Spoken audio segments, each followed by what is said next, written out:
Abraham Lincoln and his wife Mary were the parents of 4 boys. Only one, Robert, lived beyond his 18th birthday. Author Jason Emerson spent nearly a decade traveling across the United States, visiting and researching in numerous archives, museums, and historic places. He was studying the 82-plus years in the life of Robert Lincoln. Writer Emerson focused on the president's oldest son as a Union soldier, a minister to Great Britain, a U.S. Secretary of War, and the president of the Chicago-based Pullman Car Company. Jason Emerson is an independent historian who has been writing about the Lincoln family for over 20 years. Jason Emerson, when was the first time you can remember having any interest in Robert Lincoln? Boy, I think, I was a park ranger at the Abraham Lincoln home out in Springfield, Illinois, and obviously that was the first time I learned about Robert, but I first became interested in who he was and learning more about him, I think, when I visited his home, Hildene, which is in Manchester, Vermont, and is currently a private historic site. My supervisor at Lincoln's home had visited there many times, and she told me I had to check it out, and it's a 25-room Georgian Revival mansion, so it's a much different place than the one-room log cabin in which his father grew up in. And while I was there, I bought the only biography of Robert ever written up to that point, which was Robert Todd Lincoln, A Man in His Own Right by John Goff. And that was written in the 60s. It was only about 230 pages long. Robert's grandchildren were alive then, and they did not allow the author to look at any of their family papers. So he did the best he could with what he had. But after reading that book, I was hooked. And, I love aspects of history that are not written about 1,000 times, that are not well known. I like digging up unknown, interesting things. And in Robert, I found basically just a gold mine of amazing things that nobody really knew, or if they knew about it, what they knew was actually incorrect. One of the things you write about it in your notes and your acknowledgments is that you worked at Bistro Betham in Fredericksburg, serving tables to help pay the mortgage while you wrote the book. What year was that? Oh, let's see. That was, I worked there from about 2003 to about 2008 or so, I think it was. I lived in Fredericksburg, Virginia, and I was a journalist, and I worked up in D.C., so I had to take the train every day, which was about, from door to door, it was almost 2 hours each way, morning and night. And my wife was a teacher, and she was pregnant with our daughter, and we decided that it would cost more for childcare than I would make at the job, plus traveling back and forth and getting home at 7 at night. So I decided to stay home and focus on my writing. And then at night, I worked at this fancy bistro where the tips were good, and so make a little extra money that way. And that's when I wrote, a number of books. Was during those years that I stayed home with my daughter. And those books were about what? Mostly Mary Lincoln, actually.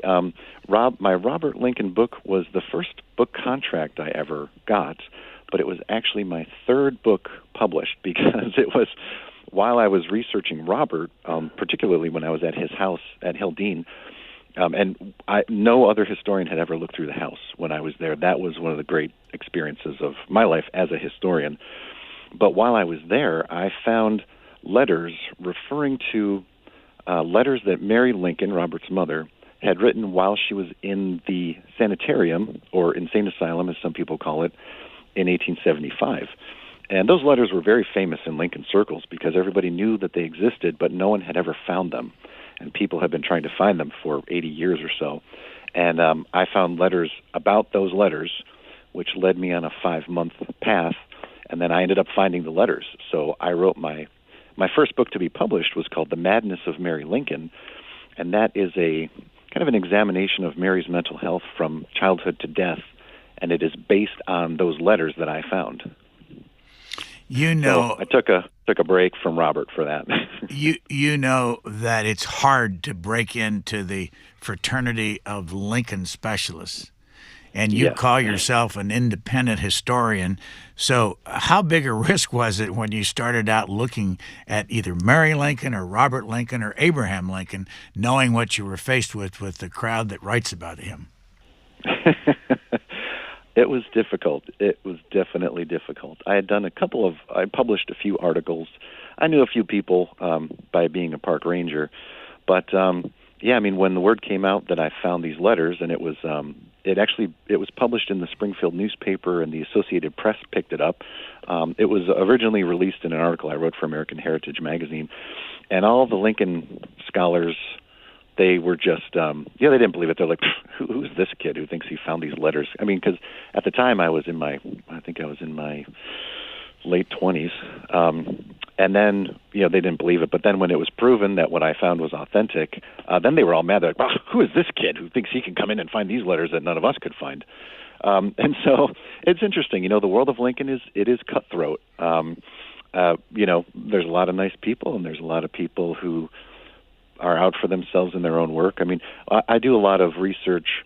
I look at other historians' papers that are in the Library of Congress, some of the great Lincoln people from the early 20th century. And it's amazing when you look through all their papers. I remember I found one somewhere, I don't even remember. One of them said, "Hey, I just found this letter Lincoln wrote. No one's ever seen it before. It is a gem. And you know what? I'm working on this other thing. I can't use it. Hey, do you want it?" and I remember finding that and thinking, nobody would do that today. They would keep it for themselves. I shouldn't say nobody, but I'd be highly surprised if people did it. And so it was tough, and then, everybody hates Robert Lincoln in the Lincoln community because of the misinformation out there about him. So a lot of them didn't take my work terribly seriously at first until they saw, my book, every day I found something new and unknown and unpublished about Abraham Lincoln, about Mary Lincoln, about the Civil War, about life in the White House, the presidency. And Robert knew every president after his father, so about all these other presidents and great events. And so, that was tough to break through. And then Mary Lincoln is tough. I've written 5 books about her. And, in the field of Mary, if people care about her at all, either they just absolutely despise her as just a horrible, horrible person, or they think that she is faultless goddess who is better than her husband himself. And of course, the truth is in the middle, as it always is, which is where I bring my books down the middle. People don't always like that, but I believe that you follow the facts to the conclusions to which they lead you.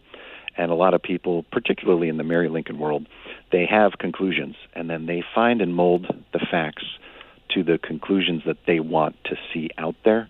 And so Mary's a very controversial figure, and so a lot of people still, they think that I hate her for some reason just because I want to tell the truth about who she was, because the truth is more interesting anyways. And she was a fascinating woman with her own flaws and faults, as was Robert, as was Abraham. So that's what makes history interesting, is to see the real person, not to see the fake person that people want to believe in. Where do you live today? I live just outside of Syracuse, New York. I'm originally from Rochester, New York, but I've traveled a lot. I lived in Virginia, was out in Illinois. I worked at Gettysburg for a while, but now I'm outside of Syracuse, and just recently got married and recently bought a new house in the town of Baldwinsville, which is a lovely town. And so, yeah, it's very nice here. I miss the warm weather of Virginia, especially during the winter, but there's a lot of great history around here, which I love. How much education do you have? I have a bachelor's degree. I started my master's degree.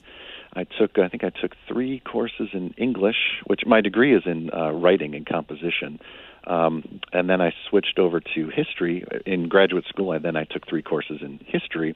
And then my daughter was born, and I was going to George Mason University, which was an hour drive, and plus working at the restaurant, plus home with my daughter all day. And after she was born, I was in a class, and I got an A in the course, but I felt like I don't remember a thing from that course. And to me, it sounds silly, but I want to learn stuff. I don't really care that I got an A. I feel like I didn't learn anything. So I'm like, when my daughter goes to kindergarten, I will go back and finish my master's degree. And so 18 years later, I still haven't done that. Go to Robert Lincoln for a second. Yeah. What was the first thing you learned about him that surprised you? That's an easy one. Sometimes questions like that are difficult. But the first thing I remember that surprised me was when I learned that the Republican Party tried 5 times to get Robert Lincoln to run for president. And at first it was just because of his name, because his father was Abraham Lincoln. But as Robert grew older and had more experience he was one of the biggest lawyers in the Midwest. He lived in Chicago. He served as Secretary of War, Minister to Great Britain, President of the Pullman Car Company, among numerous business interests. He was a lawyer, but primarily a businessman in later life. And so at first people wanted him for his name, and then later they wanted him for what a responsible, respectable man he was, who also had the name Lincoln. And, it was funny because first couple times as I opened the book with my book, Giant in the Shadows, in 1888, Robert was in serious danger of being nominated for the presidency by the Republican Party, which he wanted nothing to do with. But, back then, it was a duty. And if you were nominated, you accepted that duty and you ran and you did your best. But Robert was able to thwart those ambitions of other people. And so, when I found that out, especially one great fact was in 1888, I found this fascinating that, the Republicans had lost in 84 to Grover Cleveland, the first time they had lost since Lincoln was elected. And so the party was trying to figure out how do we win the White House back? And they thought, what are the biggest names in the Republican Party? I was like, Lincoln and Grant. So they came up with what they called the father-son ticket, and they wanted to run Robert Lincoln for president and Frederick Grant for vice president. Frederick was, of course, Ulysses S. Grant's son, and he was Secretary of State of New York at the time. But then, Grant, he lost his bid for re-election for Secretary of State, and Robert wanted nothing to do with it, so that idea fell apart. But that was one of many ideas that year that Robert had to resist. What was his relationship with his father, Abraham?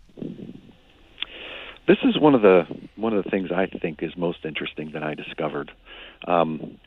His relationship was very close. Robert's reputation is that, he knew nothing about his father. He cared even less. He didn't care about the presidency, the war, the White House, nothing. And that he resented his father. Robert was, self-made millionaire in later life. So the theory is, he resented his father. He was embarrassed by his poverty, by his lack of formal education. But that is not true at all. Robert and his father were incredibly close. As a child, so Robert was the oldest, and then his brother Eddie died when Eddie was 4. So then Robert was the only child again for another year or two until Willie came along. And then by the time of, the Lincoln-Douglas debates, the presidency, Robert was in his late teens, early 20s, basically a young adult. And so one thing I found that was fascinating was Robert was, he was in Harvard College at the time of Lincoln's presidency, which is why people say, he doesn't know anything about his father, and he really didn't care because he was busy. But that's not true. Robert visited the White House all the time, like almost every weekend, every holiday. He was always there. And I discovered he was actually his father's confidant. His father talked to him about major events, like the cabinet crisis of 1862, the aftermath of the Battle of Gettysburg, the Hampton Roads Peace Conference. And Robert once wrote to a friend, people always wanted him to write a book, write articles about your father, which he always said no. And at one point he said that, saying about how close he was to his father, someone asked him, why didn't you write it down? And Robert said, it's a great regret to me that I didn't write these things down, because on several occasions my father, in his desire to unburden himself to someone in whom he could have entire confidence, talked to me about the conditions of things which are very much troubling him. And I wish I had written those down. But actually, Robert did write all those down. He just wrote them in letters over numerous years, and those letters are scattered across the U.S., which is why it took me, This book took me nearly 10 years to do because I had a lot of research and a lot of traveling to do to find all these things. So, but no, their relationship was very close, despite what some people have written. You point out that he was around or near 3 presidential assassinations. Yes, yes, yeah. That's one of my favorite things to do is to debunk erroneous historical myths. And one of my favorites is that Robert Lincoln was present at 3 presidential assassinations. That's not true. The truth is fascinating enough, but he wasn't there. So he was not at Ford's Theater when his father was killed, but of course he was at the Peterson House when his father died. He was present when President Garfield was shot at the railroad station in 1881. Robert, who was then Secretary of War, he was about 40 feet away when Garfield got shot.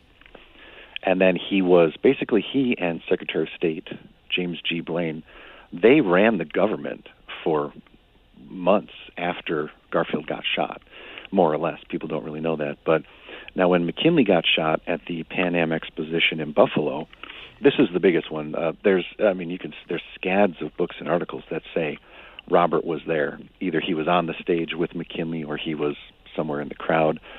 But actually, Robert was not even in Buffalo. He was on the train going to Buffalo. He was with his family to visit the exposition. He hadn't been invited to meet the president or to participate in any political things. He was just going to enjoy it. And when he got to the station in Buffalo, at this time he was Pullman Car president, so when they pulled in, a Pullman assistant or executive was waiting for him and said the president had been shot. So Robert immediately went to the house. So, and then there is, Robert does have a connection to, the 4th president, assassinated President John F. Kennedy, because Robert's grave is within sight of Kennedy's grave in Arlington National Cemetery. Well, you also write about that and his son, Jack, Abraham Lincoln II. What's the story around him being buried there when the rest of his family's in Springfield, Illinois? Yeah, that is fascinating. So Jack was Robert's second of his 3 children. His name was Abraham Lincoln II, but the Lincoln family loved nicknames. Everybody had a nickname, so they called him Jack.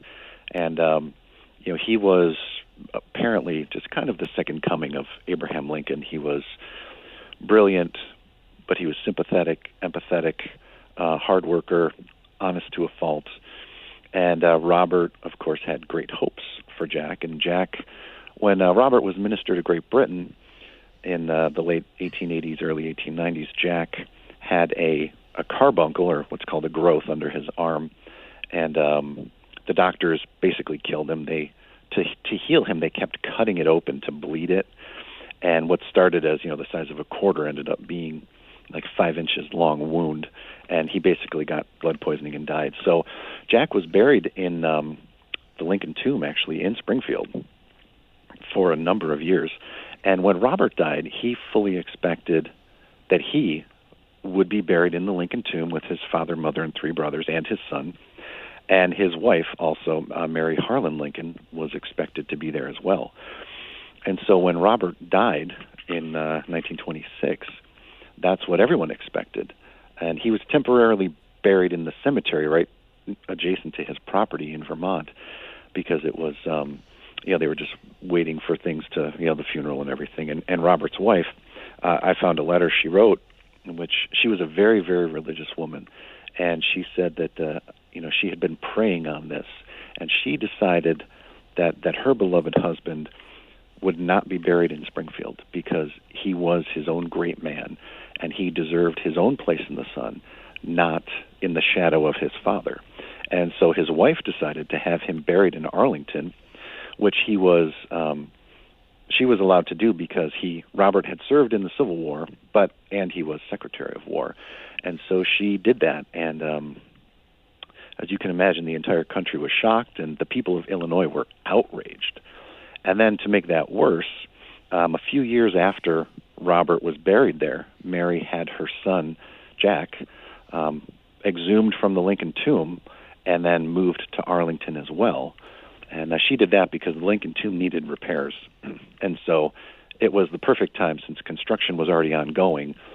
She wouldn't be disturbing anything if she had his casket taken up and removed, so she buried Jack there. And that's interesting. If you look at newspapers at that time, people were furious. They called it like she was desecrating the Lincoln tomb and desecrating the family. But I admire her decision, that because, as I think it's pretty clear if you read my book about Robert, even the title, Giant in the Shadows, I think he was a great man, and I think he did deserve his own place in the sun, because people do recognize who he was, and they do recognize the fact that he's not in Lincoln's tomb, his father's tomb, I should say.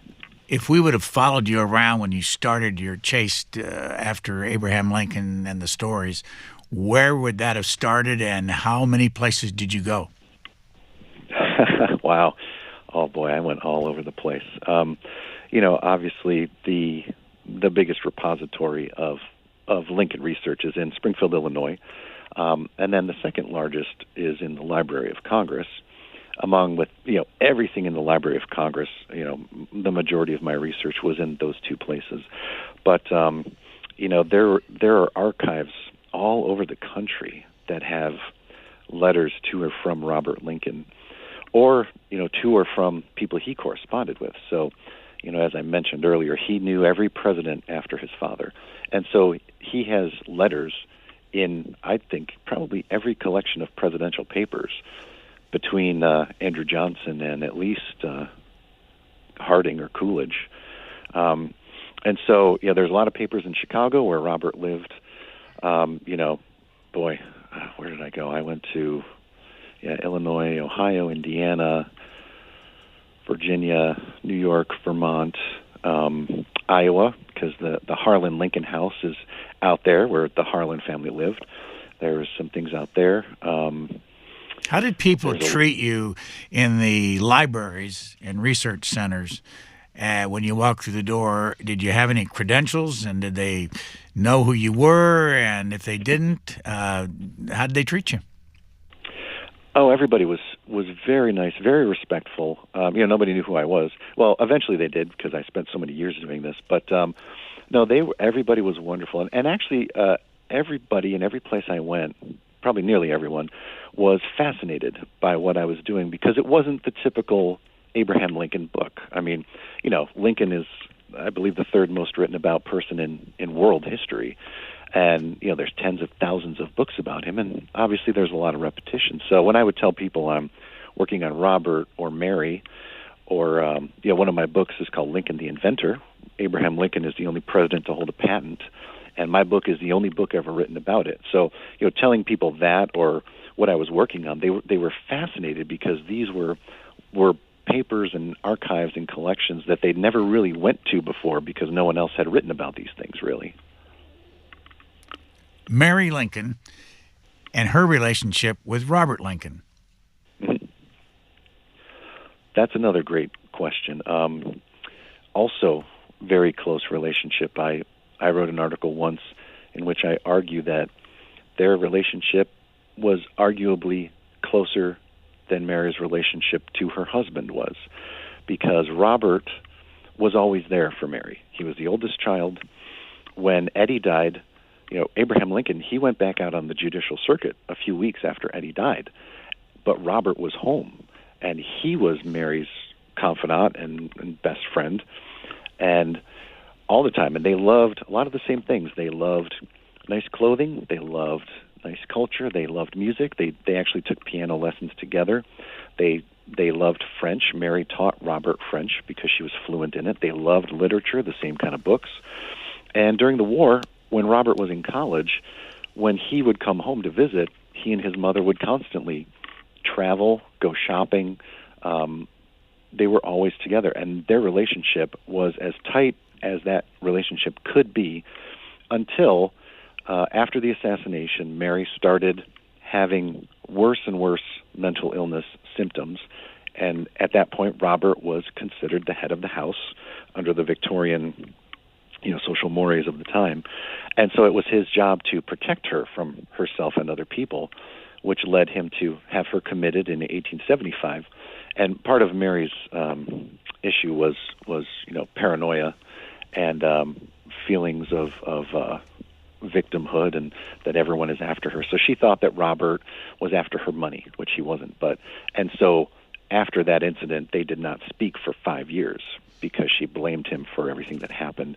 They did eventually rekindle their relationship before Mary died, but up until the insanity period, they had an incredibly close relationship. Was she in those 3 years she spent in Europe? Was that during that period that they had no relationship, or was it another period? Well, she went to Europe in it was 1869, right after Robert got married, and she was there until 1871. She and Tad were there, and they came back to America because Tad missed his brother. Robert had his first child, whose name was also Mary, and Tad wanted to see them. He wanted to be back in America. So they came back, and then Tad died. And then Mary, then she was basically on her own, and she went back to Europe in 1876 after she was declared sane by a jury trial. And she was there for 4 years.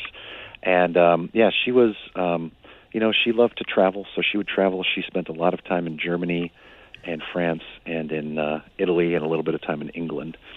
And so, the second time she was in Europe, she did not speak to Robert once. You say in the book that Abraham Lincoln gave $36,000 in those days money to each, Tad, his wife, and his son Robert. Is that accurate? And how much money is that? $36,000 in 1865. Actually, Abraham Lincoln died. He did not have a will when he died. And so Robert called or telegrammed David Davis, who was one of Abraham Lincoln's closest friends. He was his campaign manager in 1860. And he was a man whom Robert later said that, after my father died, I turned to him as a second father, which he was until he died.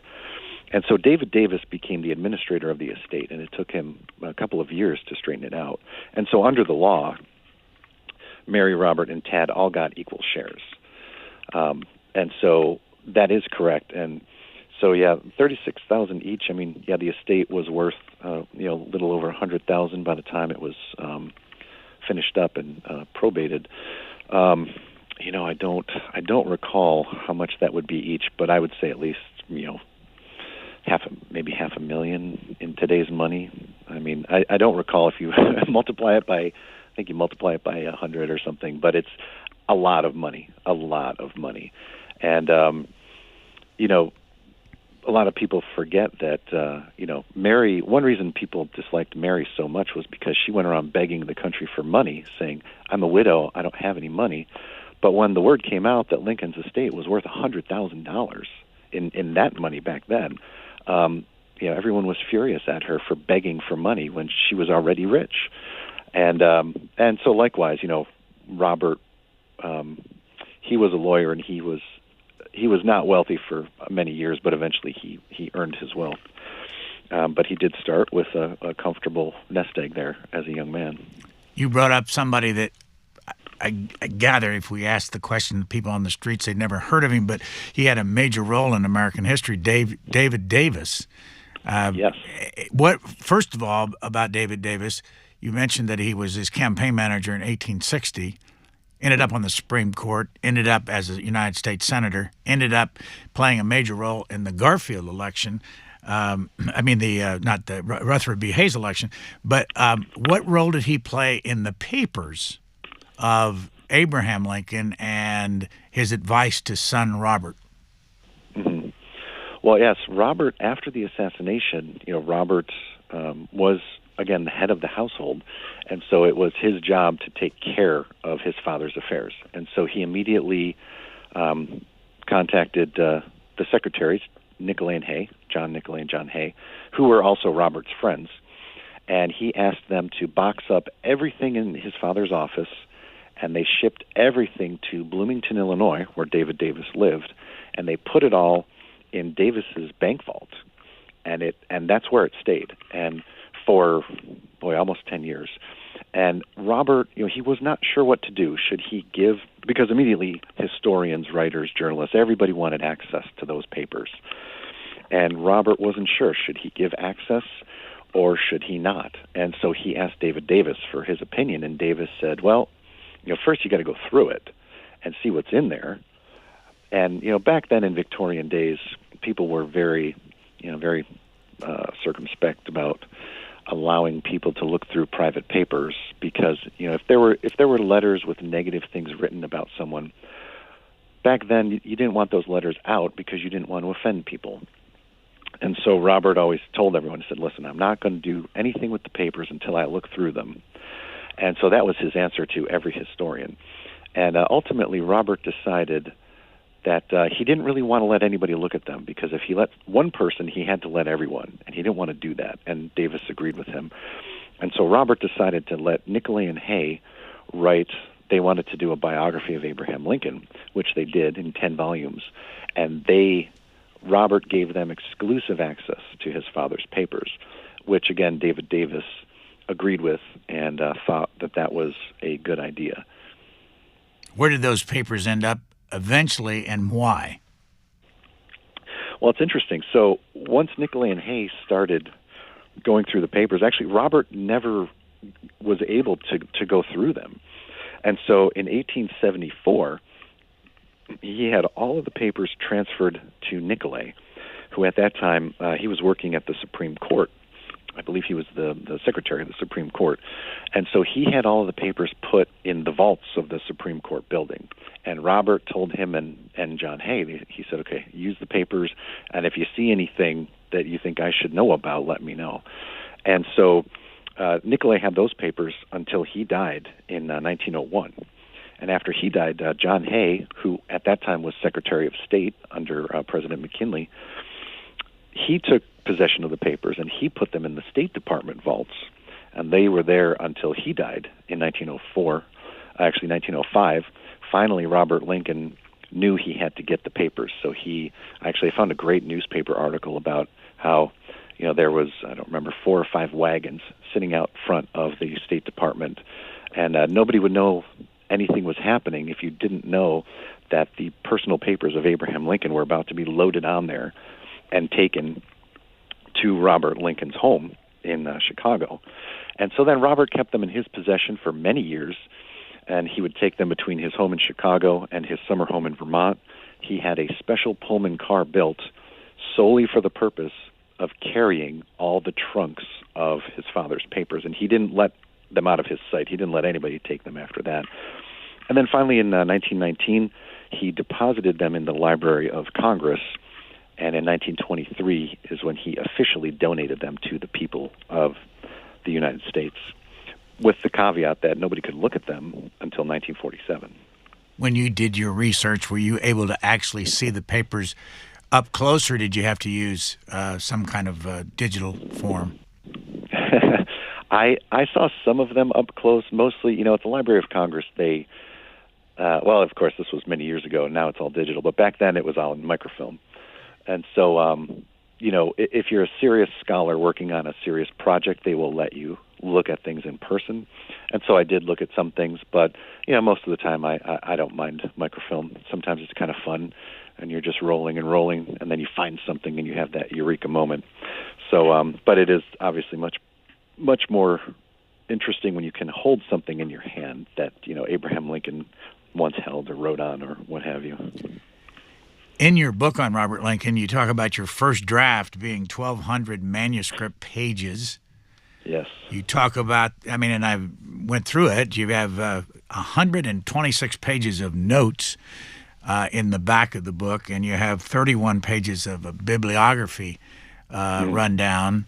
Talk about that part of this process. And again, going back to a question I asked earlier, how much of this is you worrying about this Lincoln community saying, you better have this stuff backed up? Yes. I'm by training, as I said, I'm a writer. As an English major, I used to write a lot of poetry and fiction, and I've been a journalist for over 20 years. So I'm a writer and a storyteller. But I love history, and but I especially love history that's correct and that's provable. And so, my writing style is is to write narratively, and all the reviews of my books have said that they read like novels or like stories, not like academic books, which is what I strive for. However, I always like to show where I got my work, but you're absolutely correct.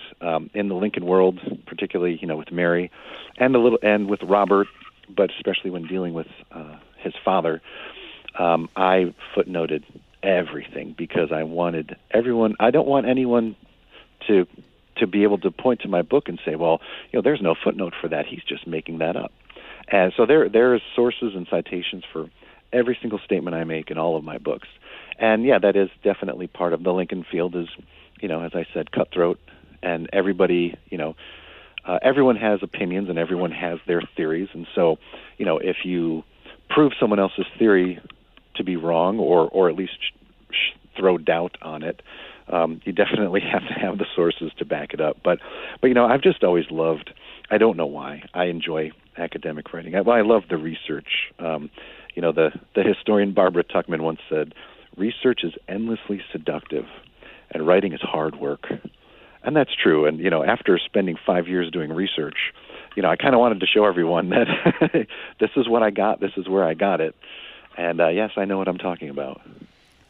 One of the things that you constantly mention in your book, both your books about Mary Todd Lincoln and Robert Lincoln, is, I don't care what word you want to use, anxiety, melancholy, depression. And you talk about, of course, that Abraham Lincoln and Mary Lincoln lost 3 boys. Her husband was shot. She, as you know better than I do, was put in an insane asylum and had all kinds of problems. What was your conclusion about all this? And did Robert Lincoln himself have anxiety and depression? Mm-hmm. Yeah, it was, those things were, so anxiety, depression, mental illness were Todd family traits, certainly. I found 14 members of the Todd family who had some form of mental illness. Some of them were committed, some of them committed suicide. Mary's father, Robert Todd, he also suffered from anxiety. The Todds also, one historian said Mary Todd was a good hater. And that's another Todd family trait. Her father was the same way. Robert Lincoln could definitely hold a grudge. But that anxiety is definitely easy to see in the Todd family. And Robert had a lot of anxiety. If you look through his papers, he had, I think, 2 or 3, emotional breakdowns throughout his life. One was when his brother Tad died. One was when his son died. And so that definitely runs through the family. Now, the depression or melancholy, that we know Abraham Lincoln suffered from melancholy. That's well established. Personally, I do not think he suffered from this, debilitating, crushing depression, as some have said. There was even a book focused solely on that. I disagree with that. But Mary did suffer severe depression. That was one of her many symptoms. And Robert did too. He, again, if you go through his letters, there's a lot of periods where he had depression. But just like with Mary, it was when his son died, or, when his father died, or when, Robert's youngest daughter, she ran away with a football player. They eloped, came back home. Robert didn't know. He found out because a press reporter knocked on his door and asked him about it. Things like that, life experiences. So Robert did have a lot of issues, but he was clearly able to control them. He was a very Victorian-era guy, so he didn't let anybody see that side of him. Publicly, nobody knew that about him, but if you look at some of his letters, but only to his closest friends would he reveal those things, that he was sad or having an emotional time or having a breakdown. But Robert was an avid golfer, and he credited the physical activity of golf with helping him stay physically fit, as well as emotionally and mentally healthier by staying physically healthy. Who did you during this process did you read that you trusted of all the historians? And did you, by the way, how much of the Hay Nicolay many volume series on Abraham Lincoln did you read? Oh boy, you're going to make me admit I never read that cover to cover. I never read all 10 volumes of that, I have to admit. I I have looked through all 10 volumes, looking through pages and reading certain chapters for various reasons, but I haven't read it cover to cover. I'll have to admit that. There's a lot of great Lincoln scholars out there that I admire greatly. Wayne Temple, he's kind of the dean of Lincoln scholars. He is incredible. I'm sure he's forgotten more than just about anybody else in our field even knows today. Michael Burlingame is another one. His research is indefatigable. And I don't agree with all of his conclusions, but, he finds things that no one else has found. He's probably broken more new ground in Lincoln studies than anyone I can think of in modern times. There's some older historians like Harry Pratt, I think, was a great Lincoln scholar. He did a lot of great stuff on some of the more obscure aspects of Lincoln than most others have done. Anybody in history, a historian in history that you've read you don't trust, and would you point that out? Yeah, well, there's, in terms of Robert Lincoln, pretty much everybody gets it wrong because no one's ever studied him. So I don't blame anybody for that. They use what they can. In terms of Abraham Lincoln, there's a few that I won't name because I still need to work with them. But in Mary Lincoln, I will name a few. There's because I make no secret of it. Most people know about Mary Lincoln through the book Mary Todd Lincoln: A Biography by Gene Baker, which came out in the 1980s. And the first half of that book is a wonderful look. It puts Mary in great context of who she was as a woman, a wife, a mother. But then once you get to the presidency and after, the book is just it's a travesty. It's a tragedy of history because there's no footnotes. The ones there are, they have no proof of what she states in the book. It's just full of fabrications. It's full of stories that are not true about Mary or Robert, and it is the book that I warn everyone away from. But unfortunately, that is the book that everybody reads if they want to learn about Mary Lincoln, even to this day, even though it came out in 1987. So I always tell people don't trust anything she writes. And she of course doesn't like me because I say that. But again, I say, hey, that's fine. You don't have to like me, but you can't point anywhere in any of my books where I don't have proof for what I say. Can you give us a specific on Gene Baker, and have you ever talked to her about this? I never have. She calls me that amateur historian. We were supposed to be on a panel together, but then it got canceled. And I mean, everything in her book about Robert Lincoln, everything she writes is wrong. And basically, so the biggest thing is, during Mary Lincoln's trial, Gene Baker says, well, Robert, he wanted to steal her money, and he bribed the judge and the jury to find her guilty. And he paid everybody off. And, he did this and he did that. And she has it all in this one big paragraph or two. And she footnotes at the end of a paragraph, not at the end of a sentence. And if you go to this one paragraph where she said he bribed the judge and the jury because he wanted to steal her money and all that stuff, and you go to her footnote, and you go to the footnote, and it's like one newspaper article, and you go to the newspaper article, and it says, the trial of Mary Lincoln started today. There's nothing in there about Robert bribing anybody. But so that's just one of many examples of things like that. I'm not the only Lincoln scholar who believes this by any stretch of the imagination. I'm just the only one who actually says it out loud. Well, she's an academic, and then she calls you an amateur, and you're constantly called an independent historian. What does that mean? It's funny. I did not know what that meant until my first book came out. And I just was calling myself a historian, but it's because I'm not affiliated with a university. I'm not a professor anywhere, and so that's why I guess just the norm of the industry is to call me an independent historian because I'm not affiliated with a university. So, yeah, I just went with it.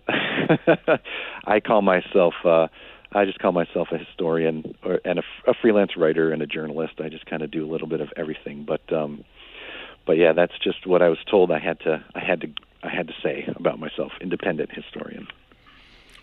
In your book, you talk about people saying about Robert that he was a snobby, aristocratic prig. Yes. and you say it's an easy way for historians who dislike Robert to peg him as a snob. Where does this come from? And anybody besides you like him? Oh, boy, not too many. Yeah, there was one historian, his name was Steve Carson, and he had written an article or two about Robert way back in the 80s or 90s, I think. He liked Robert. He passed away some years ago. But no, nobody likes Robert. But there are many reasons for that. One, as you said earlier, I think, was that Robert was, he was a corporate lawyer. He was a huge businessman. He was president or chairman of the board of electric companies, car companies, gas companies, banks, Pullman Railroad Company. He was a millionaire, multimillionaire, who lived in a 25-room Georgian revival mansion. So immediately people don't like him because they think, oh, well, he's this big, rich prig, so unlike his father. His father never would have been that. His father would be embarrassed, and he'd be ashamed that his son turned out that way, which is not true because Abraham Lincoln was also a corporate lawyer for railroads. A lot of people don't realize he worked for railroads. At once, he got a $5,000 fee for working for the Illinois Central Railroad, which was the biggest fee ever had at that time. But so people just think, well, Robert was rich, his father was poor, so I don't like him because he's not like his father at all. Well, go back Another reason. Go ahead. Yep, sorry. Go ahead. I was going to say another reason is that Robert, he hated the press, hated them, because he felt like they got everything wrong, and if they didn't get it wrong, they just made it up. And so he wouldn't talk to them, really. But because he wouldn't talk to them, the press would just make it up, and they'd get it wrong because he wouldn't set them straight. And so then he wouldn't talk to them. So it was kind of this vicious circle of that. And so the press typically was not kind to him because he didn't give them what they wanted. And then, honestly, probably the biggest reason nowadays people hate Robert is because of what Jean Baker wrote about him in her book. Everybody knows about Robert from that book, just like everybody knows about Mary from that book, and everything about Robert in that book is incorrect. And so that is probably the main reason today why people dislike him. Go back to the time around his attempt to get into Harvard and his father being invited to speak at Cooper Union, and the idea that his father needed money to help him get into Philip Exeter. All around that, plus talk about Robert Lincoln not going into the Army because his mother didn't want him to join the Army, and then eventually becoming an aide to U.S. Grant. I mean, it's all mixed up, but that part of his life, please fill in the blanks. Sure. Yeah, very interesting. Robert, his parents wanted him to have a great education, and back then in Illinois, all of his friends, they went to Harvard, Yale, Brown University. And so Robert, he tried to get into Harvard. He didn't pass the exam, so he went to Phillips Exeter for a year to prepare, and then he got in the next year. And Abraham Lincoln had to sign a bond. He had to have people sign a bond for payment so that Robert could go, which he did. He had... I'm forgetting the gentleman's name right now. David Davis helped him with that. And then Abraham Lincoln had a friend named Amos Tuck who lived in New Hampshire, who was a congressman at one point. And so I think Robert kind of had, he was the person, like if you have an emergency, go see Mr. Tuck. And so, yeah, Abraham Lincoln was happy to have his son go there. By that time, by 1860, Abraham Lincoln was making... about $5,000 a year, I believe it was, in his law practice, and this was when the average person made about $500 a year. So Lincoln was very well off, so he could pay for Harvard. And so, when Robert wasn't at Harvard, he was at Phillips Exeter, was when Abraham Lincoln went to speak at Cooper Union. And, by that time, after the Lincoln-Douglas debates, he was in great demand as a speaker, and he decided to go east on the advice of his friends, I think especially David Davis, because people in the East didn't know who Lincoln was. And so he got invited to Cooper Union, and he said, well, I'd like to, but I don't know if my business, my law practice, my finances will allow it. And he ultimately was able to wrangle a bunch of talks. I don't remember how many he gave, probably, 5 or 8 around, in different states too, Massachusetts and different places around Cooper Union so that he could get paid for all of them so that he could afford the trip. And then, of course, while he was there, he could visit his son Robert, who was at Phillips Exeter and hadn't seen him for many months. So that's what Lincoln did, and he and Robert got to see each other. Robert went to, I think he only went to one or two of his father's speeches because he had classes to go to. But that was a nice moment for them to spend some time together, just the two of them. But also, when the war broke out, Robert was at Harvard, and he immediately wanted to join the Union Army, immediately wanted to enlist. And his parents did not let him. And that was because Mary was terrified that Robert would die because, their son Eddie had died in 1850 when he was 4. Mary could not handle death at all. Also when Eddie died, her father died the same year, and her grandmother died. And so those were a significant blow to her, emotionally and mentally. And so Mary could not stand the thought of Robert being killed. And Abraham Lincoln, he was all for Robert joining. Lincoln had been in the Black Hawk War. He had enlisted in that. And, of course, politically, for the president's son not to join the Army is humiliating and embarrassing.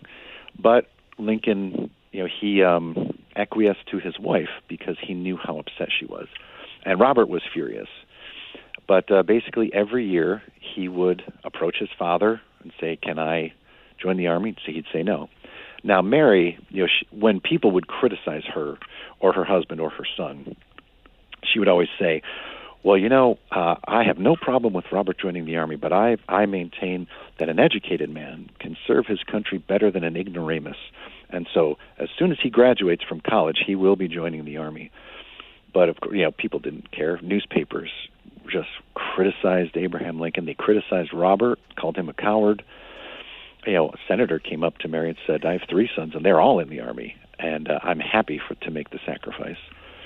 But Mary was, in that way, she was also a very selfish woman. And so when Robert graduated college, he said, "All right, I have graduated. I'm joining the Army." And by that time, Willie had died. He died in 1862. So now Mary was really not going to allow that. And so Abraham Lincoln would not allow Robert to join. And so he stayed at Harvard, and he did a year of law school. And then by early 65, it was obvious that the war was about to be won. The war was about to be over. So Lincoln convinced his wife to let Robert join up. But Lincoln, he wasn't going to let him be, in the trenches with the troops. So he wrote a letter to General Grant and said, "Can my son join your official family on your staff in some nominal post, and you don't have to pay him. I will pay all of his expenses. I will pay his salary." And Grant responded. He said, "Of course, I'd love to have him. Don't worry about it. He'll be an assistant adjutant general of volunteers, and he'll be paid just like anybody else." And so Robert, he was in the Army for about 2 months or so, 2 or 3 months, and I found a couple of letters. I think there's 2 letters, or really 1.5, that survive. There was one letter he wrote to John Hay while he was sitting on picket duty, talking about how boring it is, and he was writing about girls. "Say hi to so and so for me." Typical, typical young man at that time. And so Robert was, he was at City Point. Mostly he was kind of Grant's. He was always with Grant. Whenever his father visited the front, Robert was his father's personal guide, secretary, whatever you want to call it. Robert was present at the surrender of General Lee at Appomattox too, and later in life he was eventually the only living person who was present at the surrender during the last couple of years of his life. You say that the centennial of Abraham Lincoln's birth, 1909, was a turning point in Robert's life. Mm-hmm. Explain. Yeah, the centennial of his father's birth in 1909 was a huge event nationwide. I don't know if we could really appreciate it today. There's a wonderful book that I recommend to people, Abraham Lincoln and the Forge of National Memory by Barry Schwartz was his name. And that book really shows you how the entire country was infected with the celebration of Lincoln's 100-year birthday. And it was really, as Schwartz shows, said, at that point, Lincoln was not considered the greatest president. George Washington was. Lincoln was one of the greats. But after 1909, that's when Lincoln became the greatest, because there were celebrations for him, for his birthday, all over the country. But for Robert Lincoln, if you can imagine this, he's the only surviving son of Lincoln. And also by 1909, Robert's own son was dead. Robert had 2 daughters, but back then they didn't really care that he had daughters. So Robert's the only male Lincoln left. And so every day, Robert's entire life was like this, but 1909 was the worst, where every day he would receive letters, telegrams, visitors, everyone just wanting something from him. Do you have any souvenirs of your father? Can you clip me his signature? I wrote a book. Can you read it? I painted a sculpture, or I painted a painting. Can you give me your opinion? I'm going to do a sculpture. Can you come look at it? Can you come visit? Can you come talk? It's just endless, day after day. And he would get 10, 20, 30, 100 of those a day, especially by 1909. And everybody wanted him to come and speak, or they wanted him to talk about his father. And Robert's policy at that time was that, for his whole life, was that he never spoke about his father. He decided as a young man, he said, I can either live my life as my father's son and do nothing but talk about him, or I can live my own life. And he decided to live his own life. So he never spoke, never wrote, nothing. 1909, he changed it up a little bit. He agreed to attend the ceremony of the birth of his father in Hodgenville, Kentucky, which is where Abraham Lincoln was born. And so Robert was there, which was a very big deal. And actually, Robert passed out from heat stroke because he was getting up there in years at that time. So, but yeah, 1909 was a tough year for Robert. Plus, Robert, he never inserted himself into any of the books or anything written about his father, although he did have opinions. But as he got older, he started getting angrier about some of the books and things that were written. And, around 1909, there's just books everywhere. And he started, telling people a little bit of things of what he did or didn't like in certain books, because he was getting a little ornery in his old age. But, I can't even imagine what he went through in 1909, just relentlessly getting badgered every day by people who want to know about his father. They don't care about him. They just want to know about his father. Speaking of books, I got your book from the Euclid Public Library in Euclid, Ohio. It was used, and I got it through the internet. Can people still buy your book? It's 9 years old, but is it still available? It absolutely is. Yes, it is available on Amazon, or it's published by Southern Illinois University Press. You can order it through there. And actually, if you don't mind my saying, because holidays are coming up, you can actually get my book at 40% off on SIU Press website if you just type in the code HOLIDAY in all caps. So yeah, it's only available in hardcover. It still hasn't come out in paperback. I guess because it's selling so well that they decided not to do that yet. So yeah, all of my books are available online, Amazon, SIU Press. I'm proud that a lot of libraries carry it as well. But of course, as an author, I always hope people will buy it. And I always tell people, I learned this from another historian once. He said, you always tell people, buy 2. One to own, one to loan, which I always thought was great advice. What do you do now to make your living? Well, I was a journalist for many years. I was the managing editor of a couple of community newspapers here around Syracuse, New York. And then I was the managing editor at a marketing company for a couple of years, and so my main job, I was the editor of International Musician magazine, which was the official publication of the American Federation of Musicians. And I left that 6 or 8 months ago. And so now I'm freelancing. I've actually started my own music magazine. But, throughout everything that I've done, I've always been a freelance writer. So I just try to write articles. I just had an article published in Smithsonian Magazine about a fascinating thing called the Hairy Eagle. It was a wreath made of human hair, of Lincoln's hair, his cabinet members, his vice president, 20-something senators, his wife, wives of cabinet members. It's a completely unique, unbelievable item that is actually it's housed here in Syracuse in the Onondaga Historical Association. And so I wrote about that. which was a big deal for me to get it into Smithsonian, which is a wonderful magazine. And so I'm writing articles. I've got a couple more coming, and then I'm trying to decide what my next book will be. I don't know if I want to keep on the Lincoln train or jump over to a different topic just to mix it up.